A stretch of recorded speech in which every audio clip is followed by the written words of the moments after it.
La guerre de Gaza déclenche les passions en France, elle divise les amis, elle divise les communautés, il y a même des familles qui se déchirent et en fait, parfois, les gens ne se parlent plus parce qu'ils ne sont pas d'accord sur ce sujet. Dans ce tourbillon, il y a aussi une bataille de l'information. Il y a de nombreux avis. Certains parlent en étant le porte-parole de tel État ou de telle organisation. D'autres, il y a des experts qui sont censés être neutres et certains essayent d'éclairer, d'expliquer les choses, mais d'autres, en fait, essayent d'influencer l'opinion. Pour influencer l'opinion, quelle est la différence entre ceux qui éclairent et ceux qui influencent?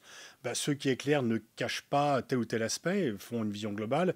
Ceux qui tentent d'influencer, essayent, en fait, masquent certaines vérités ou en mettent d'autres en avant et en tous les cas n'ont pas réellement l'objectif d'informer de façon claire et nette l'opinion. À ce titre, il y a une émission sur France Inter dans la matinale où il y avait 3 experts qui étaient réunis, Rime Montaz, Vincent Lemire, Frédéric Ancel, et je crois que c'est l'exemple typique de cette division entre ceux qui essayent d'éclairer l'opinion et ceux qui essayent de l'influencer. Frédéric Ancel fait partie de cela. Frédéric Ancel, en fait, est quelqu'un d'assez brillant, qui s'exprime bien, qui passe de plus en plus dans tous les médias. Il se présente comme étant objectif et, en fait, on oublie qu'il y avait auparavant un autre Frédéric Ancel. Frédéric Ancel qui était membre du Bétard, qui se réclamait de Jabotinsky, qui était son maître à penser, qui dénonçait les Juifs qui criaient Israël et qui aussi était, comme certains de ses amis lui ont rappelé, qui criait à l'époque mort Arafat et Abba Banater.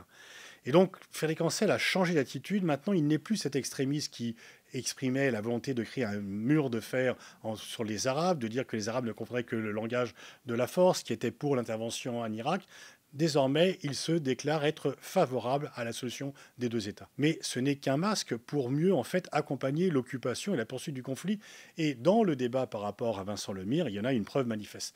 Vincent Lemire déplore le fait que dans les médias, il y a des gens qui sont identifiés, ce sont les otages israéliens, ce sont des noms, ce sont des visages, on les connaît, on connaît leur histoire. Et puis il y a des gens qui ne sont pas identifiés, c'est les Palestiniens, ils n'ont pas de nom, ce ne sont que des nombres 40 000 et encore, on ne sait pas trop. Et donc Vincent Lemire, voilà, donne quelque chose que l'on peut être d'accord ou pas, enfin qui semble quand même être assez proche de la vérité. Il est sûr qu'on connaît, on a vu la photo de tous les otages, on n'a pas vu les photos des morts palestiniens. De façon très très habile, Frédéric Ancel va venir à la fois l'appuyer parce qu'il dit toujours oui, je suis d'accord, mon ami, etc. Il est très mielleux dans ses commentaires. Et pour mieux démonter les arguments de Vincent Lemire, il va tout d'abord dire qu'il est d'accord avec lui pour ensuite en fait s'affranchir complètement de cela. Et il dit en fait non, on parle beaucoup du conflit israélo-palestinien, on ne peut pas dire que c'est masqué. Vincent Lemire disait pas qu'on n'en parlait pas. Vincent Lemire disait qu'on parlait plutôt d'un point de vue israélien et très peu d'un point de vue palestinien. Il dit non, on parle beaucoup du conflit israélo-palestinien, de la guerre de Gaza, il y a des conflits oubliés, c'est regrettable parce que ces conflits font également beaucoup de morts. Et il cite le cas du Soudan. Alors effectivement, j'en parle souvent même, c'est sûr que le Soudan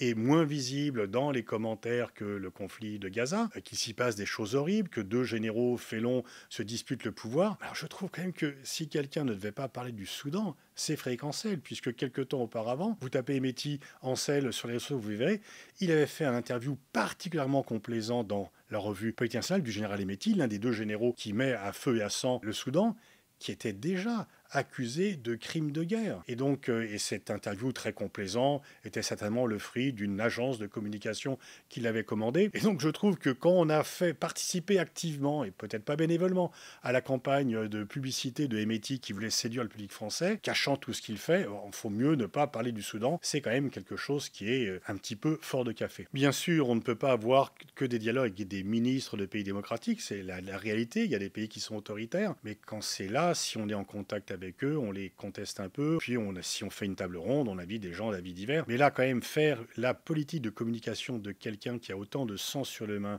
que le général Emeti, très franchement, ce ne sont pas des méthodes universitaires. Et donc voilà, c'est assez habile de sa part, il est pour la solution des 2 États, il est pour la paix, il critique Netanyahou, mais en fait c'est pour mieux faire accepter la continuation du conflit, puisqu'il dit qu'il y a eu un cessez-le-feu auparavant, l'échange d'otages, et que c'est ainsi qu'on a libéré le leader actuel du Hamas, donc il vaut mieux pas de cessez-le-feu et pas de libération des otages. Et donc de façon vraiment très, je veux dire, c'est une politique de communication. C'est-à-dire qu'il faut, ne dites pas que vous êtes pour la guerre, dites que vous êtes pour la paix, montrez un peu de compassion, mais pour mieux faire passer l'occupation, la répression et la continuation de la guerre.